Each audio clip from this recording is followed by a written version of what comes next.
Hi guys, in this video I will guide you on how to set up eSIM on the Samsung Galaxy S26 Ultra. This should also work for the Samsung Galaxy S26 or the Samsung Galaxy S26 Plus. First things first, to insert an eSIM on your Samsung Galaxy S26 Ultra, you need to get your eSIM QR code or activation code from your service provider. And as you can see, mine is literally over here. And you want to also make sure you are actually connected to the internet, either to a Wi-Fi or a hotspot network. Now, once that is done, the first step is to go over to the settings of your Samsung Galaxy S26 Ultra, tap on the connection option at the top over here, tap on SIM manager.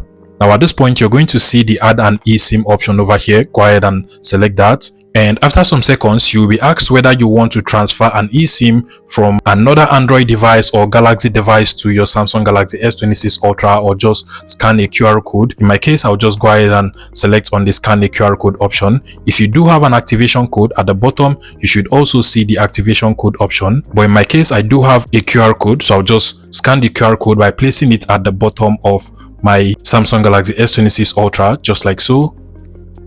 And once your eSIM is scanned, all you just have to do now is to tap on the add eSIM option at the bottom over here. Then give it a couple of seconds to download your eSIM file.